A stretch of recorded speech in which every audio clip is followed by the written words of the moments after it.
Hello everyone and welcome back to the Calcio show. I'm Alfredo and as always I'm joined by my incredible co-host, Mr. Luca. How are we doing? I'm doing very good, man. How about yourself? Oh, guys, also, new little setup. It's the same studio. We've changed the angle. Let us know in the comment section if you prefer. I think it looks a lot better, but what do you think? Yeah, I love it.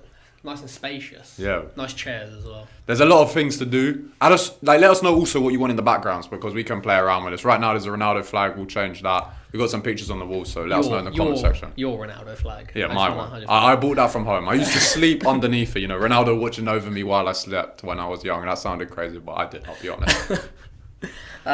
Okay, so big week of Champions League. European football is back, finally.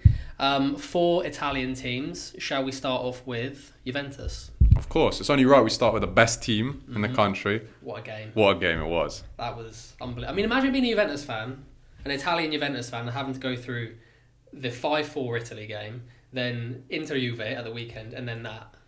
I mean, it's crazy. It's I think that's probably the most stressed I've been as a football fan in a long time. But in a good way as well. Yeah. Because we came out at the end of those 3 games. Look, the Italy game was rough, but we got the 3 points. The Inter game was just, and because I was there, it made it even better. It was genuinely the best game I've ever seen live. I'd never celebrated a goal like that in a stadium, the Ajax goal. And in the Dortmund game, I kind of wish I was there as well. Yeah. But still, that was ridiculous, bro. Like, upset we didn't get the 3 points, but still a great game nonetheless. I'm not sure, if I'm being dreadfully honest, that we would have deserved 3 points. What, from the Dortmund game? Yeah, I don't think so. I think with the Dortmund game, it's hard because I think we got hard done by in the first half with the penalty not given to us. Yeah. I think that was a penalty, especially if you look at the Lloyd Kelly one given to Dortmund. Mm-hmm. That for me was too harsh. I said it in my post-match reaction where I forgot who took the shot, but Kelly's gone sliding in to block it. It kind of hit his chest first and then hit his arm, if that makes sense. It didn't look to me. I was so convinced initially that it didn't hit his hand. Same as me when I saw it in real time. It hit his chest and it kind of came under him like that. That's what I thought as well. And then if you look at the penalty not given to us in the first half, that clearly hit the Dortmund's defender's arm and they didn't even check it on VAR. So had we gotten a penalty there, the game would have been completely different. We might have missed, but it would have been 1-0 to Juventus. Going into the second half could have been different. But I think, look, I'm a bit annoyed that we drew that game. I think we could have easily won that. Really? Yeah, 100%. Do you think it would have been deserved, though? Yeah, I think I'm a bit more cynical than you are. No, I'm being serious. Why are you laughing? I don't know. I thought we looked leaky again at the back. I think we looked slow as well. I thought we looked poor in midfield as well. I think when because Locatelli didn't start. doesn't play, you lose that. You lose any kind of control. I thought the midfield was bypassed both in the offensive phase and the defensive phase. I thought they were non-existent. No, I agree with you. I think the starting 11 from Tudor was wrong. Yeah. I look at that team and I think I personally would have played Gatti from the start in that right centre-back role over Kalulu, who did get the assist in the end, but we could talk about it. I didn't think he had the best game. I would have started Locatelli 100% in the double pivot over Koopmeiners. For me, Koopmeiners, I hate to say this, but I just don't see what he's offering us right now on the pitch. It's almost like he's afraid to be on the ball. He's timid, he's shy, he's afraid of making mistakes. He's playing with so much weight on his shoulders, almost like a lot of Manchester United players where he's scared. No, you're laughing. You're laughing, but it's the truth. Is he not? It is true. And then, I don't know, when you paid 65 million for a player like that, you want them to be brave. You want them to be on the ball. You want them to show their creative edge that we saw at Atalanta. And he's been really a ghost of his former self, which is a big shame. And even in the attack, bro, I personally would have started a Vlahovic. I thought Vlahovic played really well against Inter. I thought he did really well against their the back 3. And David on the right, in that right forward role, I don't know, he looked a bit sluggish there, in my opinion. I think that's exactly right. I mean, let's start with Koopmeiners, right? You said right now he's not offering what he should be offering. I don't think he's offered anything since he's joined. Yeah, that's true. How many times have you watched Koopmeiners play for Juventus since he's signed, and you've thought, wow, that's Koopmeiners from Atalanta. That's Koopmeiners from Atalanta. It's hard. I think it's hard to really say because I think, was there really a game last year where you saw that old version of himself? I would say no. Or a game where you said, oh, Koopmeiners played well today. No, there's probably been a handful though. Like you can count it on one hand. Yeah, absolutely. But the thing is with Koopmeiners, right? It's a shame because I think he's a very hard worker. He wants to be at Juventus. He wants to play for the back. Like he cares. He cares about the fans. He cares about the club, and you can see that, and I appreciate that. As a fan, of course, you're the same. You appreciate it when you see a player wants to try and make things right, but it's just not working out for him for whatever reason. And we've seen him playing that right forward role in a 3-4-3. We've seen him playing a double pivot. Where else do we need to try him? In a 3-man midfield? But you're not going to change the formation just for one player. That doesn't make sense. So maybe as an impact sub, but even then, when he has come off the bench in the past season or so, he's never won us a game. He's never been the game changer. I really struggle to see where Koopmeiners makes a difference in this team. And it's sad because he was a great player at Atalanta. We spent a lot of money. There was a lot of expectation on him. But sometimes players and clubs, they just don't work out for whatever reason. And it didn't work out with Motta. Tudor, I think he's been better with Tudor than Motta. But again, he wouldn't start in my team. He wouldn't? No way. Because for me, the double pivot should always be Thuram Locatelli, unless one is injured or you're rotating for a Coppa Italia game, whatever it may be. The front three for me is also quite simple. We can discuss this later on who's fit. And Koopmeiners is not starting on the right. I would have like 4 or 5 players in that position over him to start. It's a pretty damning statement, isn't it? When you pay... No. If that's what you think, that's fine. I don't know if I disagree with you. But to spend that amount of money on a player and for a player to come in and have that high expectations, and this is a 27-year-old footballer, he was 26 when he joined. This is not a young player who comes into the team with, a little experience. This is a player who's come off winning the Europa League. Exactly. And he's been a difference maker with Gasperini at Atalanta. So over and over and over again against us. He always scored against us. Scored in big games though. And now, again, like you said, he just looks like... He looks like the shell of a player that we saw at Atalanta now. Exactly. For me, he plays with fear. As I said earlier, I think when a player doesn't want to be on the ball or looks scared and nervous when he's on the ball, that's not a good sign, obviously. And it's also not a good sign for a 27-year-old. If an 18-year-old, let's say Adzic, came on the pitch against Inter, you'd get it. If he was timid on the ball and he was a little bit nervous, you would understand. Derby d'Italia, he's coming on with 10, 12 minutes left. Yeah. He's not got a lot of first-team experience. But Koopmeiners... I feel like it's upset. It's upsetting. That's the best way to describe it. Yeah, it's disappointing. It's absolutely disappointing. Okay, what about David and Openda? Initial thoughts. Like you said, I think David looks sluggish. I thought they both looked a bit off it, actually. I'm not sure. And again, Openda's straight in there. But David, I wouldn't say I've been overly impressed by at all so far.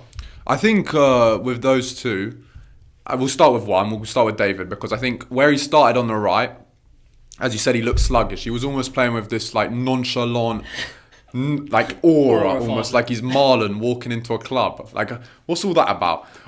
No, but it's true. Oh, but you think I'm not joking? I'm being serious, and that's fun and all. That interview he did when he joined. Oh yeah, the Iceman. Yeah. I respect it. It's a cold nickname. But look, I think he started strong in the Serie A. Obviously, scored in his debut. Mm-hmm. But on the right hand side, I think it's not his natural position. I think he has to play down the middle. He's not quicker than also like Openda's much more rapid. Mobile. So it'd make more sense to have him on the right hand side. I think David looked a bit sluggish in that game. His link up play wasn't excellent either between Yildiz and Openda, and I thought when Zagrova came on, although we only saw 8 minutes of him, I'm sure we can touch upon him later, he looked so much more natural on that right hand side. For me, he's the starter every week if he's fit and healthy and up to 100% on that right hand side. As for Openda, I thought Openda was better than David in that game in the Champions League. He was chasing loose balls, he was working hard, he was pressing from the front, and there were times where they would interchange on the right-hand side and who was playing down the middle. Yildiz would always occupy the left-hand side pretty much in that whole game. But I think Openda, also, I liked both their cameos against Inter, to be fair. Both came on and actually had a good game. But I thought Openda was better in the Champions League tie compared to David. But at the same time, this might be unpopular, but in my starting attack, neither of them start. Has that changed? Because I assume what you're going with is that you'd start Yildiz, Zagrova and Vlahovic. 100%. For me, that would be my attack. But if I asked you that at the start of the season, like, would you still have been starting Vlahovic? I would have been starting Zagrova always on the right, but David down the middle. Yeah. But I think that's a great point. That I almost think Vlahovic has come in, like... And it's annoying that it's taken Juventus having to sign not one, but 2 players to come in and compete with him for him to think, oh shit, I need to... But he has. But that's the thing, and you applaud it. You applaud it at the end of the day. That's what us fans want that. And I think whether it is the competitive nature of Openda and David, like you said, in that position, pushing Vlahovic, or whether it's in his last year of his deal, he wants to earn the same amount from Juventus if there was a contract extension, or whether he wants to try and push a move next summer to a bigger club, whatever it may be. It's worked, and at the end of the day, it's helping us because he's scoring goals, which is winning us games, which is getting us points. I'm not complaining. You're obviously not complaining. None of the fans are complaining. This is the Vlahovic we want to see. This is the Vlahovic that's hungry, that's working hard, that's making an impact. All that money that we spent, you spend that money for big game players that come on, can break a game or start good, and he's done that. Even against Inter, he didn't score or assist. But for me, holding back that whole defence by himself with Yildiz off the left, running off, and who was on the right-hand side? Who started? Koopmeiners started on the right, I think, that game. He did his job. And I think he was hard. It was harsh, the critics after the game, just because he didn't score or assist. I think it was a tough game to come into for Vlahovic. But every other game when he's come on, he's scored, bro. And he's averaging a goal every 30 minutes right now for Juventus. So it's insane. It's ridiculous.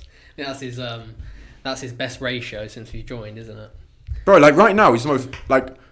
Maybe like him and Haaland are the two most... No, but statistically, a goal every 30 minutes. Say that sentence. I want you to say that entirely. I was going to say, statistically right now, boys, he might be the most informed striker in the world because he's scoring every 30 minutes. Obviously, I'm not saying he's the best. Haaland is crazy. That's why I revoked the statement and said maybe them two statistically are the best goal-scoring strikers at the minute. No, but goal-to-minute ratio, Vlahovic's is insane. Absolutely. And I think that you can only applaud it. I think he's still got a long way to go to kind of get back into a lot of Juventus fans' good books and to almost repay that figure. I'll be real, I'm sold.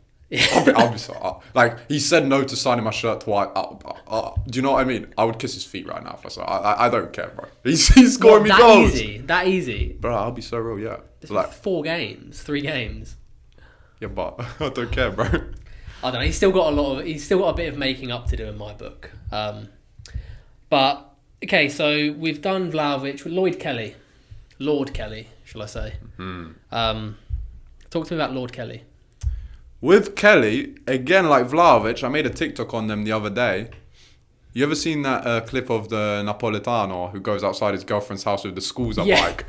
You know the clip? We'll insert on the video. On the Vespa. I will insert it if you haven't seen it. But with Kelly, bro, I think... he's been absolutely excellent in every game he's played since the Real Madrid game in the Club World Cup. I thought against Madrid as well, he was very good. I thought he was excellent in that game. I watched that game, I was there.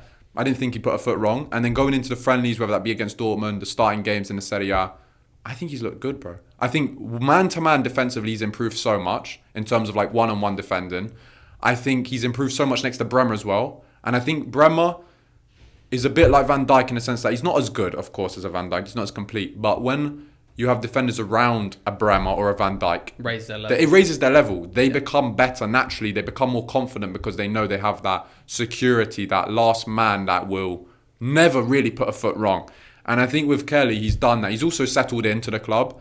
Left-footed centre-back playing on the left side. It's his natural position. It helps us as well. And I think Kelly... has improved a lot. As I said, in the defensive side of the game, he hasn't put a foot wrong, in my opinion, in the first 3 games. And you could even make the case he's been the best player or one of the best. It's hard to really say the best because of the numbers a certain other person has been putting up. But like one of the most consistent performers for us this season. And 2 big goals in 2 games, man. You can't really say much. You can't, no. Although, I mean, again, I do worry about that back line.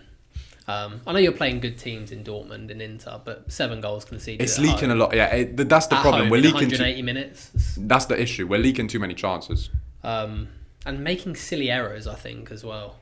But also the keeper's made a lot of errors as well. It's not just the defence. That's what it's the whole defence as a whole. I wanted to talk about the keeper, actually. I think he looked off it for the first time, really, since I can remember, since he signed. I thought Di Gregorio looked a bit off it the other night. I agree. He looked shaky. Yeah, with Di Gregorio, it's weird because I've seen a lot of Juventus fans now say, oh, I've never trusted Di Gregorio, this, that and the other. I was very critical of him in that Champions League game. I thought he was really, really poor. I thought he was the worst player on the pitch for us because of the individual errors he was making. But I never thought he was bad for us before that. Like, he had a couple lapses in judgment in certain games that you can pick out. For Inter, for example, for me, on Calhanoglu's second goal, he didn't come out and claim the cross. That was like one where I was like, in the stadium, I was like, come out. Come off your line. You know what I mean? Like, guard the area. But at the same time, since he signed for us, I think overall, he's been a good signing. But at the same time, we're very blessed that we have a very good backup goalkeeper on the bench who's arguably one of the best second choice keepers in the world in Perin. Which for me is now a case of, I would start Perin in the next game. Really? Yeah, for sure. Would you not? I don't think I would.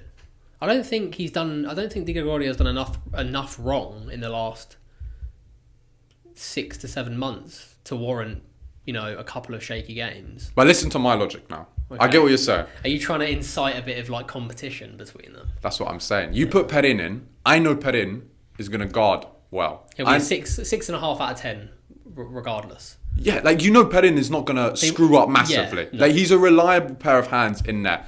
Perin has been there. He's done that. He's played a lot of games in Serie A. He's very experienced. He's been at the club for a long time.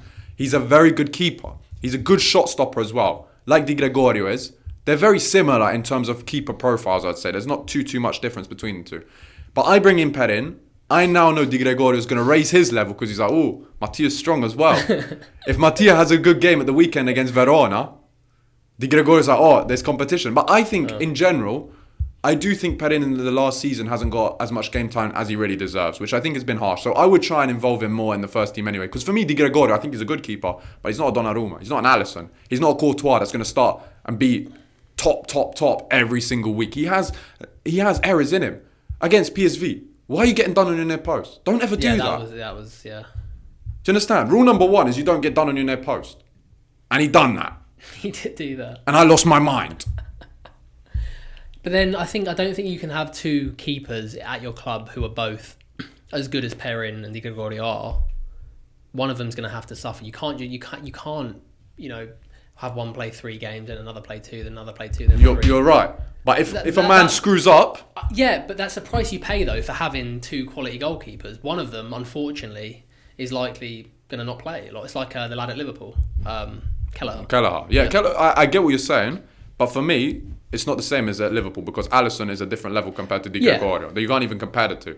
And then, bro, for me, that error was so poor. I'm looking at the situation like, bro, why not give Perin a game? What's the worst that can happen? Do you think he's a better goalkeeper, though? You think Perin's a better goalkeeper? I'd say he's more reliable. Really? I don't think he's better, but I think he's more... I have more faith in Perin in goal. Remember, I've been saying, even when Szczesny was at the club, I had more faith when Perin was in goal. And that's not to disrespect Szczesny. I actually thought Szczesny was a good keeper. But no, I'm being serious. You're laughing like it's a joke or something. Like this is a comedy club. Where does it say comedy? This is the Calcio show, not the comedy show. And this guy's laughing over here. No, I'm being serious. I think Perin is quality. I think he's a great goalkeeper, but I also don't think he has the...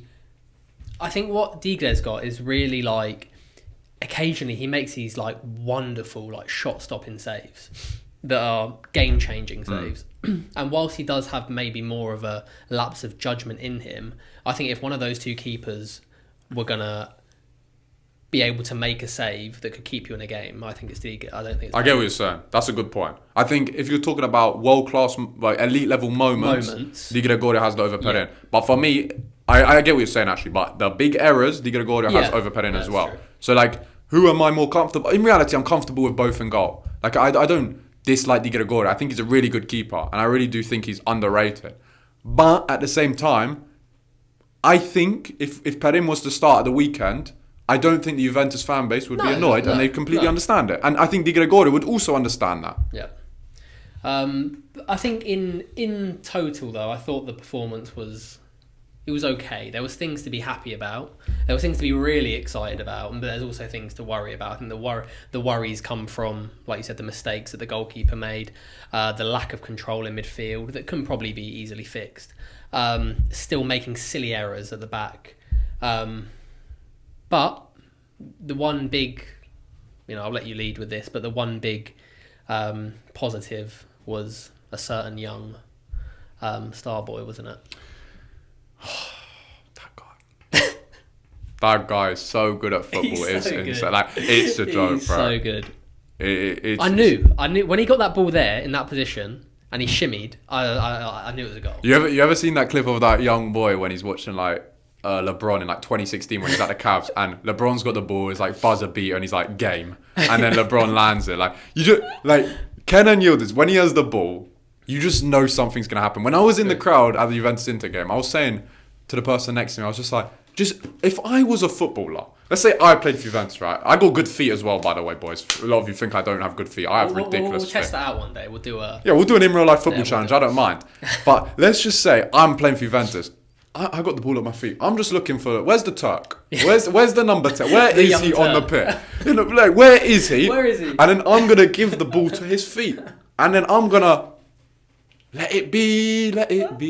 Give it to Kenan and he'll do the rest. Like, it's so simple. He is so good at football. Like, it's ridiculous. He does the simple things effectively. He's brave. He's got ridiculous feet. He's got a great strike on him. Left foot, right foot. He can come on the inside, on the outside. He's a versatile winger. And right now, I think forget young players, I think he's one of the best players in the world. And he's a joke. And our attack as well in general, it's not just Kenan. Our attack has so many options. There's so many different weapons we have in our armory right now. Our attack is so good. Like how many goals? We scored 8 goals in 2 games in the stadium. As you said, the defense needs work. Yeah. But the attack, bro, like when you think about like even events in the 2010s, the defense was always the best part. The attack was good, but I don't think we would be all guns blazing in the sense that we would win games narrowly sometimes kill an opposition.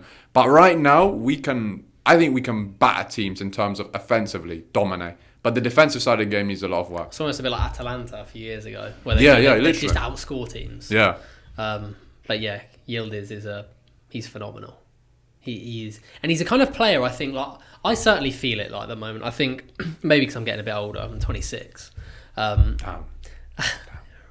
Relax. You're chill. And I feel like once those kind of heroes you have growing up like all start to retire, and football players become your age, and bro, Yildiz is like 8 years younger than you. 7 years younger than you, bro. No, but that's what I mean. Like all those players who I grew up like being my heroes all retired, and suddenly I don't have any heroes anymore. Like all the players are like my age or younger. And I think just generally football at the moment, there's not a lot of players who have that much personality. There's a lot of robotic footballers in this day and age.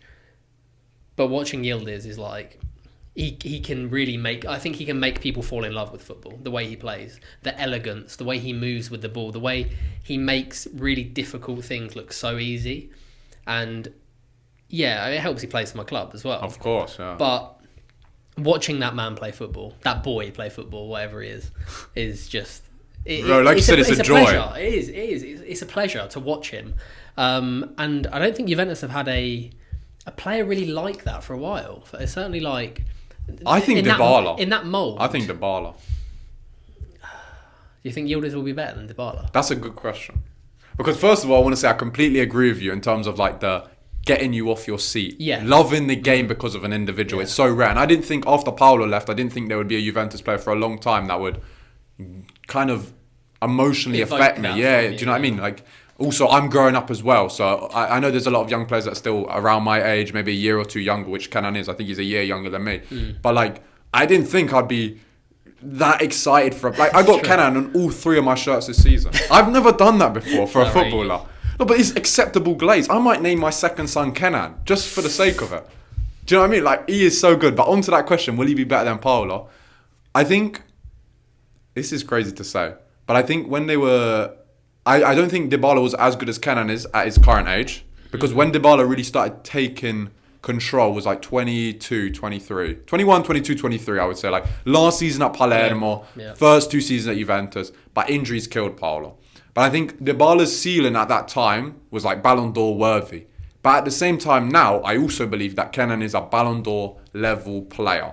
So I think their ceilings are the same. I think Yildiz is the more complete and well-rounded forward. But I think aesthetically, I understand why people might prefer Paulo Dybala in terms of elegance. But I think Kenan has more to his game. Though. No, but I would say, in the sense that Dybala was like the left-footed, very one-footed as well. Very one-footed. Ridiculous, like first touch, dead ball specialist. I think it comes from the aesthetics more off the pitch as well. Like when you think about Paulo them times, people would just associate him to Messi straight away. Young, Argentinian, left-footed. Like, also, this is going to sound crazy, but it plays into it. The fact that he had, like, low-cut socks. The fact that he had the haircut. You know that? Do you know what I mean? The Adidas gloves. It's the aura, like the Ronaldo. Like you associate all those factors with Dybala. It was a time, wasn't it? It was a time. Yeah, it was an era. Exactly, and that like affected a lot of young players. So like when I was growing up, I was like 12, 13 watching Dybala. Of course, a lot of people my age, even that didn't support Dybala, wanted to be like him. They had him as their profile picture. They bought his kits. Do you see what I mean? And Kenan now is that, in the sense that Kenan, a lot of young players, a lot of young children will be aspiring to be like him, Lamine, Doué, all these young players that are so good at football. So I think they're so similar, but at the same time, two very different footballers, in my personal opinion. And you mentioned the other boys there. Do you put Kenan Yildiz in the same category as Doué, as Yamal, as those top forwards? Good question. I think Yamal, no, because I think Yamal is the best player in the world. I think Yamal is like... I think, for me personally, only Mbappe can talk to Yamal right now. Them two are the top two for me. And Lamine is just ridiculously good for his age. Like it's kind of, I feel sorry for Kenan. For me, Kenan's the best young player in the world because I don't count Yamal. I think he's the best footballer in the world. But in terms of Doué, yeah, for sure. For me, Doué, what he has over Kenan right now I don't want to say... I'll say big game moments when the whole world is watching, if that makes sense. He scored a brace in the Champions League final. But at the same time, Doué's playing in a much better team. PSG last season, even if they didn't have Doué, they would have probably gone to the Champions League final because of the depth they had in the attack. They had a Barcola instead. They still are ridiculously good. And Doué has a bit of... He plays for France as well, which is a stronger team than Turkey, of course. More eyes watch France than a Turkey. I think Doué also has that tax in terms of the aesthetics. Like Doué, his idol's Neymar. He does the touches like Neymar. His skills, step overs, flair, flickery, that sort of stuff. When I look at Kenan, he's an effective dribbler like an Eden Hazard is compared to I don't know, like a Quaresma or a Douglas Costa or a young Cristiano Ronaldo or Neymar, Ronaldinho, just flair, which obviously I understand why football fans love. But for me, Kenan is the more effective dribbler than Doué. I think he's a much more well-rounded footballer. I think he's got a better final pass. I think he's got a much better strike. I think he's more versatile in terms of where he can play along the front lines. I think Kenan is better than Doué. I actually don't think that's really a debate. At the same time, though, Doué has the big moments. He's won a Champions League, so it's hard to really... I'm not discrediting him. I think he's incredible. But yeah, Lamine is just... Lamine. Yeah, he's a different level. He's a different animal. Oh, yeah, I don't know if it's hard to say, isn't it? I think part of the reason Doué is kind of viewed in that way is because of exposure as well. Like you said, he's played in those big games. They played... how many English teams did they play? They played Villa. Last year, Arsenal, Liverpool. Yeah. Then he played the Champions League final. Exactly. Everyone was watching it. Club World Cup. Even Yildiz had a great Club World Cup, but Doué had a strong Club World Cup. But I don't think there's much difference in both. I think they're both absolutely wonderful footballers, and they're kind of leading the charge of the next generation of like elite level talents, and they'll both be up there or thereabouts. So I think that's kind of it for Juventus. I think, like I said, we've touched on the kind of bad points. We've touched on the good points. Zagrova as well. We didn't really talk about too much, but he looked so exciting when he came on. He looked like a tech man when he came on. Bro, I cannot wait to see this guy start. Like when I look at Zagrova, I think of Douglas Costa. Yes, absolutely. Right, do you see the same? Do you see what I'm saying? He gets the ball and he finds where his man is, and he's like, yeah, I want you. Bro, this guy, have you seen how he plays as well? He's got the baggiest shorts, he's got underskins that he's holding on to. He's like a guy that turns up to train and 30 minutes late, cannot be asked to kick ball, but is just the best player. You know when you go play five-a-side like random people? There's a guy like that turns up. And there's a guy with a hat, cold as hell, but like he's so tall as well, but his build is like of a he's just got a winger's build as well. Like I don't know, he looks mad sharp, bro. He looks I loved as well. I loved how brave he was on the ball. Like he didn't have a bit like Douglas Costa used to. Like he had no. We speak about Coop Miners, and he's a different player, but when he gets the ball, he looks kind of afraid of not making a mistake. Whereas Zagrova got the ball and was like, "Give me that fucking ball." Bro, he didn't care. Yeah, he wanted the ball. He wanted to be on the ball. I'm just gonna run with it. He didn't know where he was going. Just run him with it.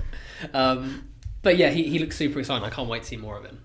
Now, a quick message to say that the Calcio show is now proudly sponsored by the Soccer Archive, one of the best in the game when it comes to original retro football shirts. Luca, both of us have worked with the Soccer Archive in the past. Tell us a little bit about them. They are the best company to get retro soccer shirts, retro pieces, memorabilia, even modern day stuff. I got this beautiful 1994 Italy Maldini home shirt from there. We've worked with them for a while. You can get new pieces daily, whether that be online at www.thesoccerarchive.com or in their store at 24 Great Windmill Street in London, Soho. Make sure you go check them out and also go follow them on all social media platforms at The Soccer Archive. And that's not even the best part, though. Well, tell me what is. The best part is that if you buy online using the code TCS10, you can get 10% off your first order with The Soccer Archive. So you're telling me I could get any Juventus kit I want plus 10% off if I use that code? You can indeed. Well then. It's perfect. Make sure you use it, boys. Link will be in the description. So let's move on to Atalanta versus PSG. Atalanta got torn apart. They got absolutely ruined. And I think I was disappointed watching this because I was flicking between Atalanta and PSG and Inter and Ajax. And I was so disappointed because Atalanta used to be, even a year and a half ago, when they won the Europa League, they were a team who in Europe was so brave and so... People who didn't like Atalanta would tune in to watch Atalanta because it was like rock and roll football. Like we said earlier, they might score 4, they might concede 3. And they were excited and they were brave. Whoever they played, they went into this game with just trying to defend. I know they're playing PSG away, but...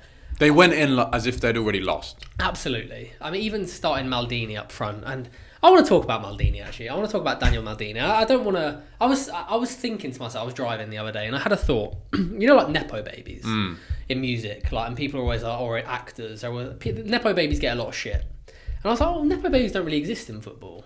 I was like, you get like, you've had your Kluiverts, Zidane had his few sons, Beckham. but ultimately, like the proof is in the pudding that those players never really went on to do much.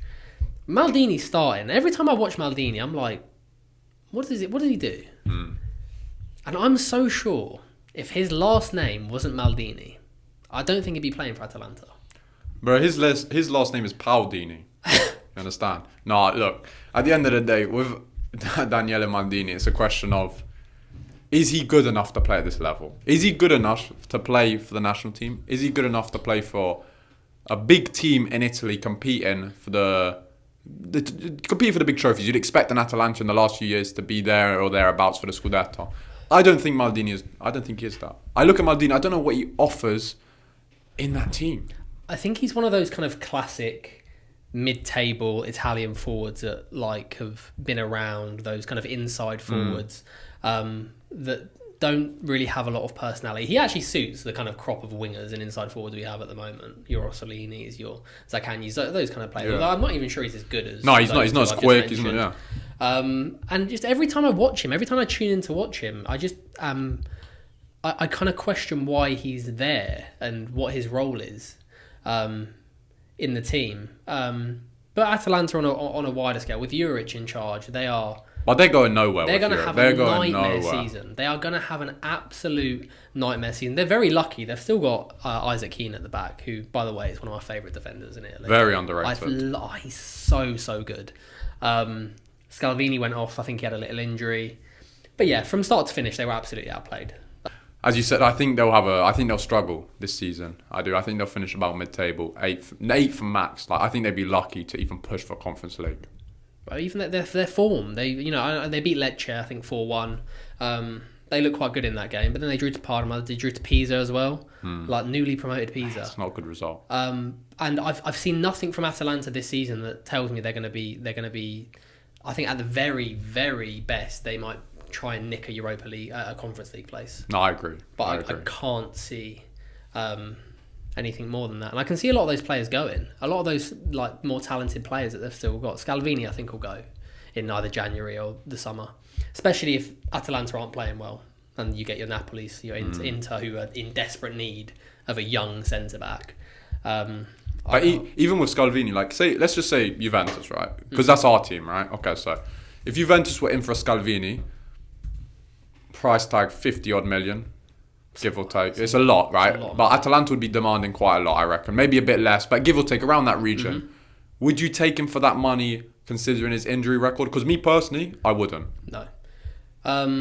I think his injury record is becoming... When he first did his ACL, it was like, okay, it's unlucky. Lucky for a young player to do that. But since then, he's had so many little like niggly injuries that have just kept him out for a game here, 2 games here, 3 games here, that you do start to begin, as talented as he is, and he is a super talented player, by the way. I think, again, he's in a bit like Calafiori. There's not a lot of players who can do what Scalvini does, how elegant he is, and the way he brings the ball out of the defence, and how much kind of guile he has and personality. But 50 million for a player who has been ultimately, you could say plagued by injuries. Even at this young age, he has been plagued by injuries. That's a huge amount of money. It's a huge risk, I think, for any big club. I agree. I wouldn't touch him for that much money. Also, with Scalvini, I think they rushed him back way too early, Atalanta. Yeah, I think it was I think it was like 6 months, 7 months. I mean, seriously, for an ACL tear, that's absurd. Minimum 9 months. I don't know what their mentality was going into, but I remember when they rushed him back that quickly, I was like, bro, I wouldn't be surprised if he tears it again, or just constantly has muscle problems, or just small injuries here and there, like he has had. Yeah. I think it was a big mistake by them, and right now, I'll be honest, man, with the injury record, if a player has that, it's a bit radioactive. Oh, it's true, bro. I can't really think of many other better adjectives to describe it. But even, I just look at their team now, they lack a bit of... They just still lack... I think they started Musa, Darun and Pasalic in midfield the other day. It's a big decline. And Darun, I love Darun. I have loved Darun. I think he's been a fantastic servant to Atalanta over the years, but he's another year older. Pasalic is Pasalic. Musa, I thought, was poor at AC Milan. I thought he'd done well to get a transfer. But I don't know how he fleeced that move. His agent, some boy he is. Like, I know Edison's out injured. Even Edison, I can't see them keeping much for much longer. I'd love Edison. Edison's so good, man. He's quality. Edison. He's such a wonderful footballer. Would Edison start for Juventus right now? Okay, if the double pivot 3-4-3 would play Locatelli to Ram, is Edison getting in? I love Locatelli. I think Edison doesn't have the kind of the regista kind of like playmaking, deep line playmaking skill set that Locatelli has developed. But Thuram and Edison, that is a maniacal midfield. That reminds me of like Pogba Vidal. That is a midfield. If you're a midfielder coming up against those two, you'd think, fucking hell. Yeah, it'd be Not tough. today. It would be tough. But like you said, Edison and Locatelli are very different in terms of what they offer. But I think Edison is quality. And I think when you're playing the system that Juventus are going forward with, I do think you need a bit of control. And I think we saw that against Dortmund. When you don't have a Locatelli, you don't have a deep lying playmaker. You do lose that control in midfield. But yeah, I'd love Edison. Any big team will go for Edison.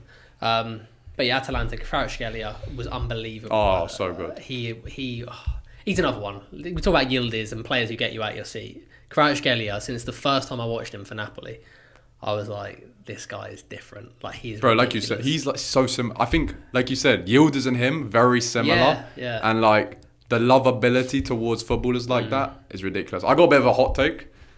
I believe we're recording this before the Ballon d'Or. Ousmane will probably win the Ballon d'Or. He is the favourite right now. I don't think Dembele is PSG's best player. I think Kvaratskhelia is. I wouldn't disagree with that. I absolutely would not disagree with that. I also think there's something to be said for, PSG, Luis Enrique as a coach. But before January last year, PSG looked horrible. I watched Arsenal versus PSG at the Emirates last year. They got killed. Arsenal murdered them. They were like a different team after January. And I think Kvaratskhelia had a massive part to do with that. Oh, 100%. And they got him on a steal, bro. I remember when Newcastle signed Elanga, for example, no disrespect to Elanga, I'm pretty sure they spent only like 10 million euros less than what PSG spent for Kvaratskhelia. When I saw only PSG were in for him and not an Arsenal who needed a left winger at a time, not another top team for the 70, 80 million they spent, that was, for me, the steal of the year. Like, that is ridiculous value for a world-class player who's been world class since 2023 now. Since he first played for Napoli. Exactly. Since like the first game. Like he was. Bro, you could like Yildiz, for example. Like I think the term world class is hard to like sort of throw about. Oh, does he need to do it for X amount of time? For me, it's just like you see it. Yeah. For me, Kenan is world class. You see it. Kvaratskhelia is that. You see it. They raise the level. They make the difference. That goal he scored was fake. Like, how's he doing that? How's he just running through everyone that easily? Again, like. two-footed winger, direct, brave, great first touch, very good shot. A complete winger. I love wingers like that. The flary wingers I like, but for me, an effective winger is where the level is different. And Kvaratskhelia for me is one of the most effective wingers in the world. I think he's. If you're going left wingers, bro, who's better than him? Who is better? Mbappe. I know he's playing striker now, but if Mbappe's off the left winger, yeah, I would go Kylian. But I'll be real, I wouldn't take Rafinha. Yeah, Rafinha, but he's more naturally right winger. But I'd still go Rafinha right now. But I wouldn't. For example, I'd take Kvaratskhelia over Vinny. So would I love Kvaratskhelia so much. That guy, weirdly, my favourite goal of his that he scored was against Atalanta for Napoli. I don't know if you remember it, but he came in from the left hand side, and he done like 2 or 3 fake shots. There was Atalanta defenders everywhere. Their legs were up in the air, and it was such an amazing goal. Kvaratskhelia is so good, and I'm so, like I said, I'm so surprised not a Prem team. He for me was like the most Prem winger like ever. Like even a Liverpool, a Chelsea. Like I would have thought imagine him at Liverpool, bro. Come on, that would be too fake. Him, Salah, Isak, treble is there. Like he was, yeah. And to be fair, it's still a joy I was gutted when he left Napoli, even though it weakened Napoli. But to have a player like that who leaves Serie A is not a good thing. Do you remember when the whole debate was Rafa, Chiesa or Kvaratskhelia? I'll be honest, I was always Kvaratskhelia in that, out of the 3. I always thought Kvicha was. Even when Rafa won the league for AC Milan, he was coming off the league winning MVP season with AC Milan. I just saw Kvaratskhelia, I was like, this guy's different. But like, let's just do this, right? Prime for prime. So Chiesa 2020-21, Rafa title winning season 21-22, Kvicha, I mean, prime, wherever, like since he joined, really, like he's maintained that level. Yeah. Who is the best out? Rank them 1 to 3. 1 to 3. That's so difficult. I think Kvaratskhelia is first. Yeah, I'd agree. Then, you're gonna make me put Chiesa in 3rd place. I would go Kvaratskhelia first. Then, it's tough. It's really, of course. In their prime, I think they were all one of the best. There. Yeah. They were all one of the best wingers in the world. I think it's probably. No, go what you think. Like where's your heart say? If I'm being completely honest, I would go Kvaratskhelia first, Leao second, and Chiesa third. I agree. I would go that order as well. As much as I love Chiesa, what he did for Juventus, what he did for the national team, I think Rafa and Kvicha are better. Yeah. I mean, they're unplayable. All 3 of them. But I think if you use the word unplayable on their day, I think that's the order. Yeah. But even if you wanted to have like one in your team, I'd go Kvaratskhelia for the consistency. Every single day, he's just a wonderful footballer. Inter versus Ajax. Let's get rid of Atalanta because they were horrendous. Inter versus Ajax. I thought Inter looked good, actually. I thought it was actually one of the best Inter performances I've seen for quite a while. They looked like the kind of Inter of like 6, 7, 8 months ago. They looked very assured.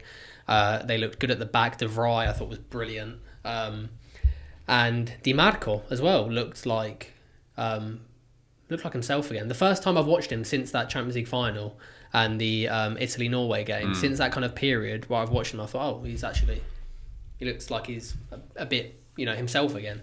And Calhanoglu in midfield. It's a player. Bro, to be honest, with Hakan, I thought 2 seasons ago he was like ridiculous, like one of the best deep line playmakers in the world. When he first got dropped back in there. Exactly. When Brozovic got injured. Yeah, and I felt like he went on a small decline, like last season, last 15 odd months. I didn't think he was at that same level. But this season he has started so strongly where he's back in that conversation, I would say, for deep line playmakers, one of the best in Europe. Yeah. Against Juventus, he was incredible. Scored two very good goals. Got 2 assists against Ajax. Aging like fine wine. How old is Hakan now? Like 33? Is he 30? I think he's 33. Yeah. Double check. But he's getting on now, and he's still playing. He's 31. So 31. Still young for a midfielder, especially like a deep line playmaking midfielder. He could still play for another 3-4 years, I think, at that level quite comfortably. But yeah, he was excellent, man. And another player that was absolutely excellent was Marcus Thuram. And before we talk about Thuram, though, I want to talk about the lad who he played up front with, Pio Esposito, who was, I thought, one of the first times I've really watched him play at like a higher level. and I thought he looked really ready for that level. I thought he looked. You know, sometimes young forwards can come in, especially young Italian. I mean, young Italian forwards like your Cotrones, like those kind of players who come in and you think, what is it? What am I watching? Pio came in and he was like big. Yeah, his hold-up play was brilliant. He pressed so well. His touch as well really surprised me. Just how like there was I don't know if you saw it in the second half. There was this pass he did to Dumfries where the ball came to him on the edge of the ball and he feigned to like shoot, and it was like Fabregas. You know Fabregas' assist for Schürrle. Where he like fakes a shoot and then just played. He was like that, and he played it into Dumfries. Dumfries didn't score, but this little pass he played, and you're like, you know, when you see a player do something, you're like, yeah, you've got it. I thought he looked brilliant. He looked really, really exciting. Thuram though. Thuram he's a weird one, Thuram, because he seems to like, I wouldn't say like off the ball he played particularly well the other night, but he just has a habit. He just scores. Yeah. He pops up in like. But he's like Lautaro in that sense. He is actually, yeah, he is. Yeah, I thought they worked quite well together actually. Pio and Thuram together. Because Lautaro against us was horrible, bro. Yeah, he was horrible. He was really poor. But yeah, I think Pio looks really exciting, especially like for the like Italian striker position as well. It's another player who you think, oh, they might have a chance of actually making a difference. And I don't. It's very useful to the national, like having someone. I just think with Esposito, I know how much Inter fans love him and have almost put him on a pedestal for the moment. I think with him, you need time. I don't see like raw, ridiculous talent like Yildiz where you can say straight away, this guy's a world beat. This guy's one of the best in his position. I think with Esposito, you just need to stay calm. You need to stay relaxed, and then I think he'll come good with 100%. Yeah, 100%. I think over time, with more game time in the Serie A, in the Champions League, for an Inter Milan is a very different compared to a Serie B team in Spezia. Yeah. I think he'll come good, but I think with Esposito, it's almost like a Moise Kean when he first burst onto the scene at Juventus, I think, where you saw the ability, but raw. Just very raw. Relax, like chill for a bit. But even so, I think like sometimes we used to watch Moise Kean, and I think Moise had a very like, and even now he does it sometimes. You watch him and you kind of don't know he's there sometimes. Sometimes he has like these fantastic games and he'll be like an absolute menace and he will tear defences apart. But other games you'll be like, where is he? Yeah. Whereas I think what most impressed me about Esposito was his willingness to get involved. He would drop deep, he would get the ball. He would pin defend. Ajax centre-backs, Itakura's, not a great centre-back and his partner's are 21 or 22. But still, he was pinning these defenders back and holding the ball and like holding his own with a few really nice touches. And I thought he made a difference. And his energy as well. Like, he wasn't slow. He's a big bundling forward, but he's not slow. He's got legs. And he's a different kind of forward that Italy haven't produced for a while. So he looked exciting. And Sommer as well, I think, coming off the back of a horrendous performance against Juventus. He was bad. He looked like an old man. But he was brilliant. He made some outstanding saves. And Sommer does though. Sommer, when we talk about we were talking about Digre and Perrin, that shot stopping ability to make like worldy saves. Sommer's got that. But even Szczesny was the same. Yeah. Out of nowhere, he can make like these ridiculous saves. But I think Inter situation with Sommer is different to Di Gregorio's with Juventus because for me, Sommer, you need to replace him next summer. Like, he's just age-wise, they need to find another keeper. He is getting on. But then he still has performances like he did against Ajax. He does, but he also has performances like he did against Juventus, which screwed Inter badly.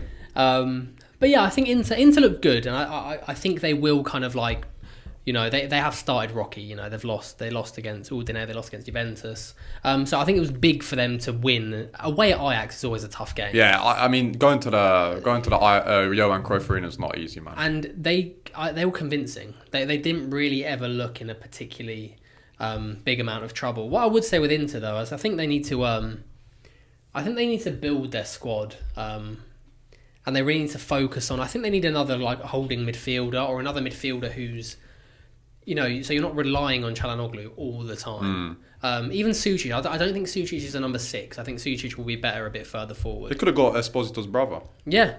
But I think that's what they need. They need someone who's a bit leggier, who can cover more ground, who can also hold in that position. And they also need another centre-back. Yeah. Because as good as... And De Vrij was fantastic the other night. They've lost Pavard. Cherdy's going to be getting free bus tickets next year. Yeah, but it's rough. Inter... And I still don't think Lookman is the right move for Inter. I don't think it makes sense at all for the system that they play. No. I think it's just like you're adding him because He's a good player. He's got a bunch of ability. Serie A proven. But realistically, is he what Inter needs? But I think Lookman will go into that team and he'll play well. And especially when they play against Lecce, your Genoas, those teams who are going to sit back and play a low block. Lookman is a good player to have to break down those defences. But I look at the other areas of Inter's team where they need to improve, and I just think it's a lot more pressing, that lack of another number 6, and also they need a centre-back so badly. Bro, 100%. I think losing Pavard was big for them as well. He was quality against Madrid as well. Weird signing. Like they added Akanji, good. Yeah. You strengthened the defence, but you lost Pavard. Why? Like, why would you do that? I mean, Akanji's great, and I think Akanji will be a good signing. But even Akanji, he's not young. No, that's what I'm saying. Pavard, and Pavard, them two together would have added. I liked him as well, especially in a 3-back, right centre back. He could play right back as well. He's versatile, but having those two for experience as well, keep Pavard. They didn't even get a lot of money. It wasn't a lot of money they got from anyway. So fairly under the radar transfer. Yeah, so apparently that deal was agreed. Long before. I don't know if you saw with Benatia, who's now like the sporting director at Marseille. Do you remember when all that business with Lautaro came out during the Club World Cup, where he was like, players in the team don't want to be here, and apparently Pavard was meeting with Benatia a month before. Bro, I heard it was something like he was playing paddle when he was supposed to be injured, and and that as well. That was another the thing. board didn't like it. Something like that. I heard. But Benatia basically said the other day. We were talking with Pavard like months ago, and obviously that was what Lautaro was referring to. At the time, everyone thought he was talking about Calhanoglu, and maybe he wasn't. But yeah, Inter, a really, really assured performance. Nothing spectacular, especially especially when you don't start Martinez as well, and you go to Ajax and you win 2-0 with very little trouble. That was a really good result for Inter. I think it's on to the last night's game now. Last night's game, Man City Napoli. How everyone was looking forward to this game. Honestly, I was so ready for this game. I was so excited to watch it. KDB was back. I wanted to see Donnarumma in goal. I wanted to see how Conte's Napoli would fare against one of the best teams in the world. And then that idiot has to go and ruin the game 20 minutes in with such a terrible lapse of judgment. Bro, it's so bad. It was so... It wasn't even the tackle, because the tackle he had to make. Like, he had to... And to be fair... But he could have gotten the ball from that tackle. Yeah, he was a stud's length away. He was that much, It was a few millimetres, and it wouldn't have been a red card. But it was the misread of the pass initially. It was such a Di Lorenzo thing to do. It's just him. He just has these brain fart moments in defence, and the game was ruined after that. You knew what was going to happen. Yeah, it completely ruined the game. Like you said, it was such an anticlimactic, underwhelming match of foot. Napoli City, De Bruyne's grand return. It was after that, it was all City. You knew it was going to be all City. I mean, they were dominating the ball before that. But Conte's Napoli would have been hit them in transition. Post the goal? No, post the red card. Before the goal. Yeah, before they were in the game. They had the best chance of the game with the header. I forgot who it was from a corner kick, and Donnarumma made a pretty good save, pretty standard, but still a good save nonetheless. But after that, I mean, they couldn't do anything. Of course, they couldn't do anything. I mean, they're pinning them back. City are dominating the ball. It was game done. That was a fantastic goal that they scored. Which first one? Goal. Well, I think both. Well, Doku's as well. But the pass from Foden, bro, and then the lob header from Haaland. It's such a great goal. Because let's not forget, even with 10 men, to break down an Antonio Conte Napoli defence is a tough thing to do. Yeah. Regardless if you have Haaland and you have all these world class footballers, it's still a really tough thing to do. They had only lost one game this whole year before the City game, Napoli. And it was such a shame. So I really wanted to see where Napoli were at, playing against those best teams in Europe. And I think they'll compete. They've got a few more tough games coming up. But I just wanted to see how they do.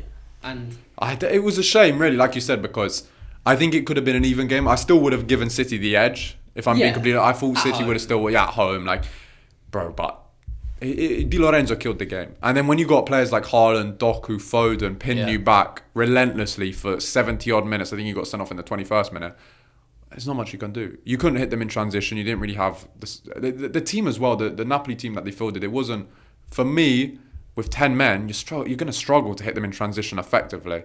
I mean, you had Politano, who for me actually had a good game. I thought he was Napoli's best player. Yeah. I thought he was their best player. But Højlund up front, pinning back that defence on his own, obviously he's going to struggle. You have no creativity in the midfield because KDB got subbed off, which I kind of understood why he took De Bruyne off. Oh, absolutely. I would have taken... If I was in charge, I would have taken De Bruyne off. I would have as well in that moment. In hindsight, you're like, well, there was no creativity left. But at the same time, you had Anguissa and McTominay who are going to run for fun. Physical presences, they're the engine. You can't sub Lobotka because he's in front of the defence.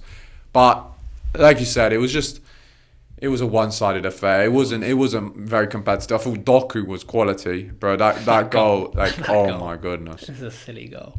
But yeah, no, the City have improved a lot in the last few games, and it's a shame for Napoli. You didn't really get to see them compete against one of the best teams, like you said, in the world, to really see where their level is at. Because last year they only played one competition. It's hard to compare Napoli to one of the best teams at Barca, at Real Madrid, at Liverpool, at Bayern, at City, whatever it is.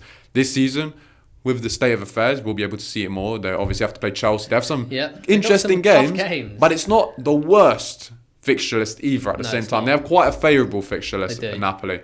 Whether they'll get top 8, now it's obviously going to be a mountain to climb. It's going to be tough. And but you see, with top 8, it's hard to predict because last year you had Brest, that was 1 point off, finished 9th, I believe. You had a couple. You had Villa. The best teams in the world. The top 8 teams will not be... PSG finished, 16th? 15th? Yeah, exactly.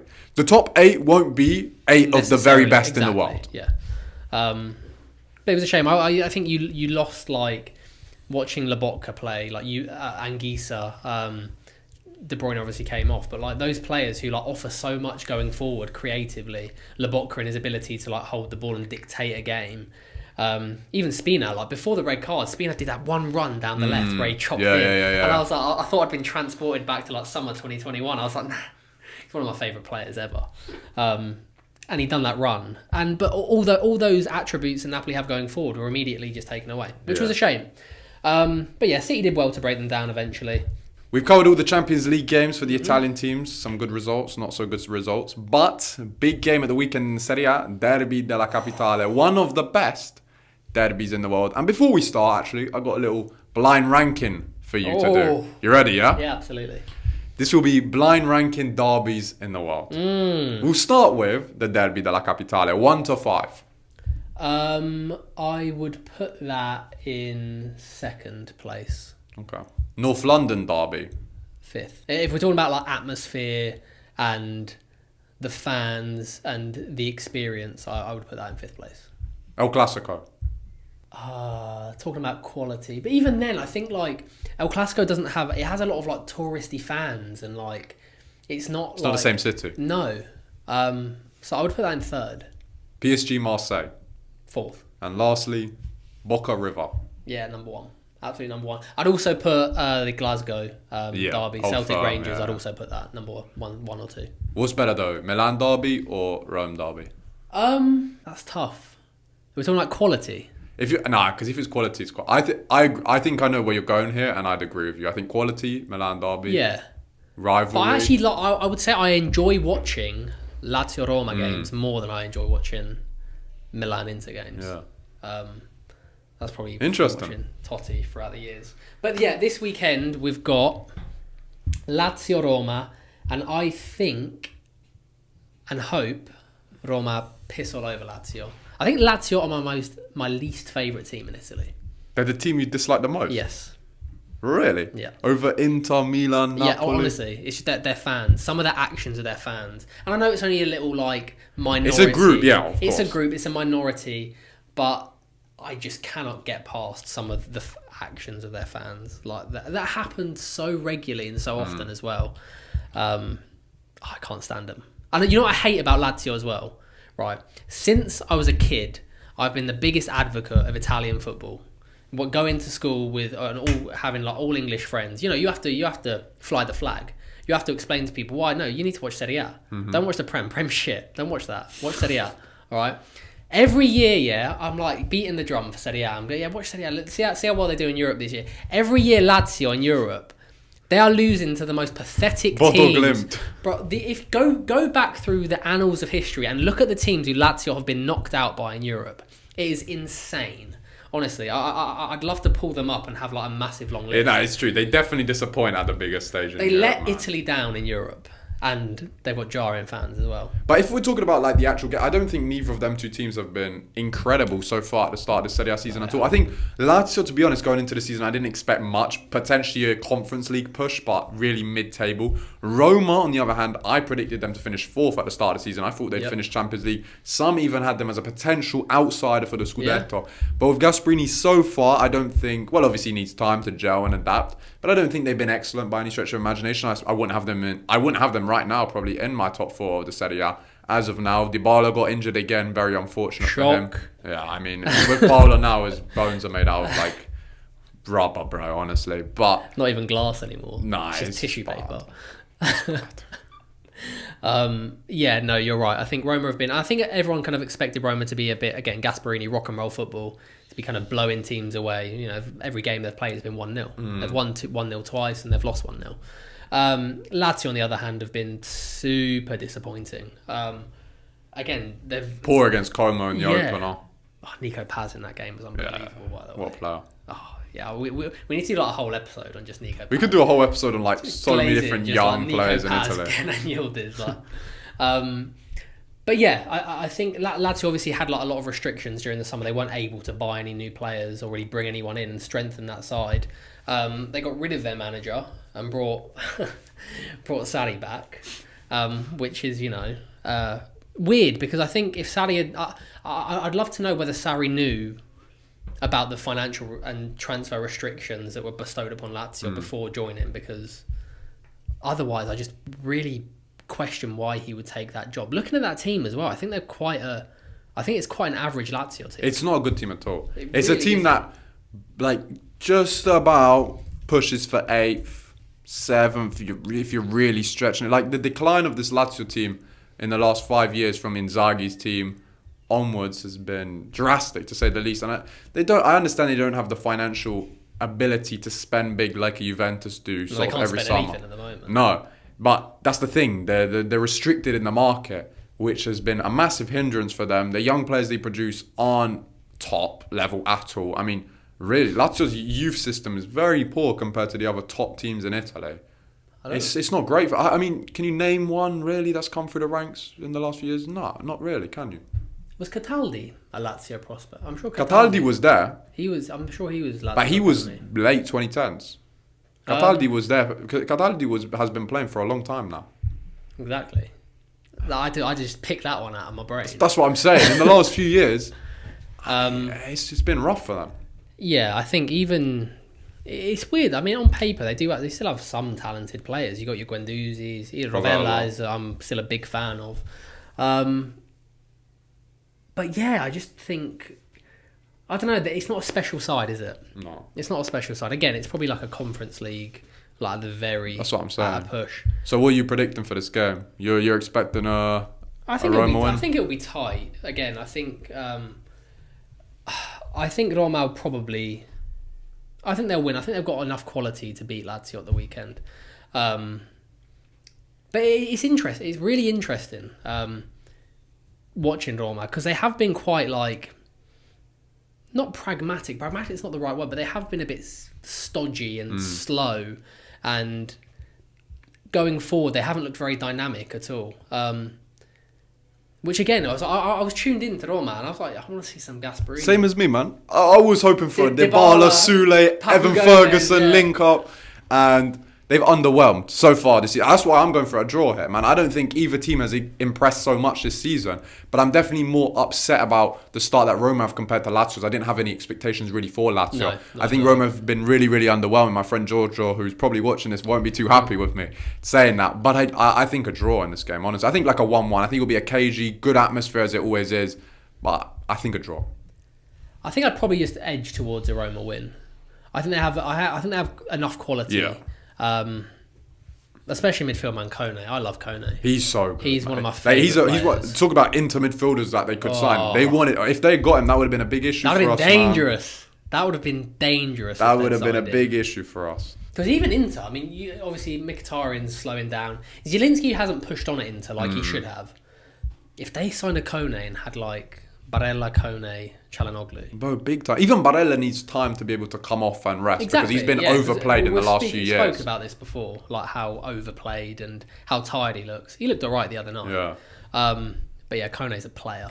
He's top man. I think Roma will struggle to keep him post the summer, to be honest. I think a big team will come in and take, whether that be Premier League or Serie A. I'd love for him to stay in Italy, but I can't really see him staying at Roma. But he's great, man. He's one of the best midfielders in the Serie A. He looks destined for the Premier League for me. Like, but imagine him like in that. Man United talk about like a Baleba. Even Kone, a bit different to Baleba in terms of like they're not exact same position, but a physical man in that Man United midfield even would be incredible. And then also we've got Milan Udinese. Milan, talk about Milan and their start. Bro, with your favourite coach. I was at the Milan game just gone against Bologna. I was at the San Siro. Of course, I arrive and Mr. Allegri gets himself sent off. My glorious manager. What a guy he is, bro. But if I'm being completely honest, that is the most understandable crash out I've seen in a while, bro. And so that call there was insane. There were two, in that same action, 2 penalties could have been given, 2 potential red cards in the span of 7 seconds. So I understand the crash out. It was a clear penalty that wasn't given.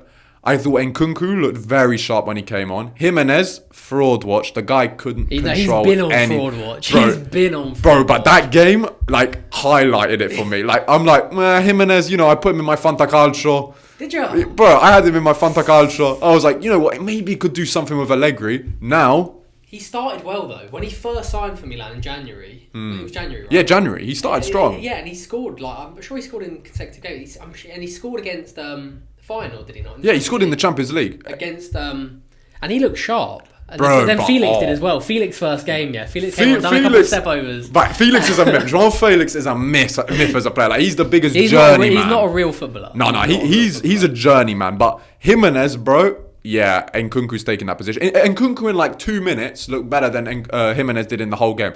I think we got to highlight Luka Modric as well. Not only going into this game, but what he did against Bologna. That guy at 40 years old, I can't speak, 40 years old, bro, be honest, I think he gets into every team in the country. If we were to do a combined 11, he gets into every midfield. I think so. He's already one of the best midfielders. He's still one of the best midfielders in Europe. He was in the 6, he was in the 8 in that position. He was doing everything. He was slowing down the game, speeding it up. He got his goal. Bro celebrated that goal more than he celebrated any of those Champions League wins. Yeah. Luka was incredible in that game. And he is still an excellent footballer, bro. Aged like wine. Yeah, just incredible. I thought he was incredible. You don't lose it though, especially a play like that. We're not talking about a good midfielder, a good European. We're talking about one of the best midfielders ever. Yes. Like one of the best and most decorated midfielders of all, one of those talented footballers to ever play football. Bro, like if you're looking at like greats to play in the Serie A, the day Luka signed for Milan, he's there. He's in it. Yeah. He's just a genius. Again, like a joy to watch, and the way he moves with the ball as well. Like there was that passage of I think it was against Cremonese in their first game when they lost. And he came on and he did that little shimmy on like the right side of the box where he like did a fake shot and then did it that way and then did it that way and done his classic outside of the boot. Like, the Trivella pass that he has on lock. He's just a genius. But Milan, apart from Modric, I have been not disappointed by and not really surprised by. No, not surprised. Surprised, definitely not. With him in charge, I was like, are they going to be ugly to watch? Are they going to be turgid? Are they also going to be like quite hard to beat? I know they lost that first game against Cremonese, but it was the first game, anything can happen. But since then, I think they've looked a lot more assured at the back, which they haven't, and they certainly didn't last year. And that is what Allegri will do. Bringing in players like Rabiot. I mean, this guy will come in, and whatever you say about Rabiot, I never really liked Rabiot. But he's better than Fofana for sure, for example. 100%. I was never a Rabiot fan, but what Rabiot is, he's tried, he's tested. Allegri knows him like the back of his hand, and he will walk straight into that Milan midfield, and you know what you're going to get. Exactly. You know exactly what you get. He's not an unknown quantity, and he's a good Serie A level player. Yeah. He offers experience in that team, like you said. He's played with Allegri before. I think Rabiot was a good signing for AC Milan. Like I think very good sign. Yeah, smart signing. But again, with Milan and Allegri, like I think they'll grind out results. I think they'll push for Champions League. I think, for me, the top three will be quite locked in terms of order and not so much, but I think the top three will be Juventus, Napoli, Inter.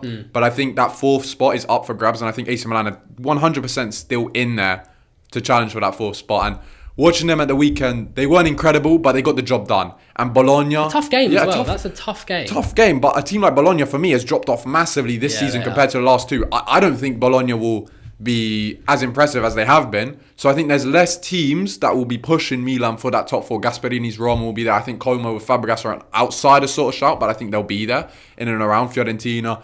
I think they have a very good chance of finishing top four. I think so. I do worry about Ricci going there and his lack of game time. But he looked very good when he came on. He hit the post. He looked good, man, but he should be playing more. Like even in pre-season, I thought he looked like one of Milan's best players. He looks super, super sharp, and he's such a talented footballer.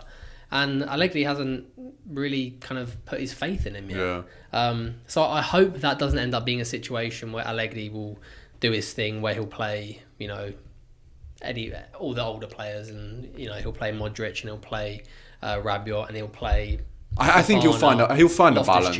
I think he'll find a balance like he did with Juventus at the end of his stay, giving players like Illing Jr., Yildiz, those kind of young players at the time, Dean even his debut at San Siro, those players the chance to sort of flourish. Because especially you look at the Juventus team Allegri had, it wasn't like the one he was so blessed to have from 2014-15 season to 18-19. And this Milan team isn't blessed either with ridiculous talent at the older stage. So I think he'll have to find a way to include the young players. Yeah, and you touched on Nkunku as well, and I was, and it's still, he's only made one little cameo, but I was really reticent about them signing Nkunku, and I couldn't really understand it. I also couldn't understand that Chelsea had paid however much they paid, and he'd effectively sat on the bench, got injured, and had no impact whatsoever for a year. And then Milan have spent that amount of money on him, and I thought I really I couldn't understand. It was a big gamble. A big gamble. And again, it was a nice cameo, but João Felix had a nice cameo when he signed in January. Jimenez started like a house on fire. So I think it will take a while for me to be convinced on Nkunku, but it is exciting. Suddenly you've got forward line, you got your Pulisic, Leao, Nkunku, and then if Jimenez can. But do you know what the issue about those first three names you read out? Injuries, man. So injury. Those three are very good. And the talent is there. When they're fit. But that's the thing, when they're healthy... No, what is it? The best ability is availability. Yeah. Unless you're Kenan Yildiz and your feet are. It's like Dybala. Yeah, exactly. Paolo. There's so many. That's what I mean. You love Dybala. Bill. I was never a Dybala guy. Because this guy's way off it.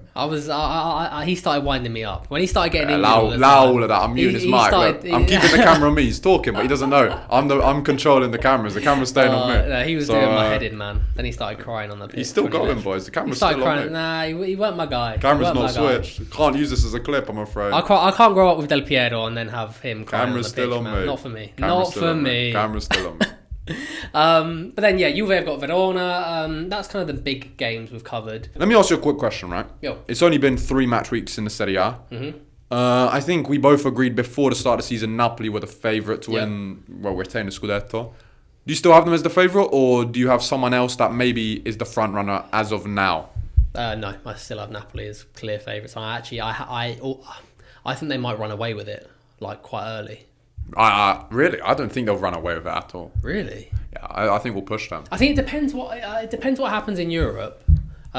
Equally for Juve and Napoli, Inter will be up there. Inter will be up there. I think their squad, whatever happens with Kivu, they will still beat. Sure.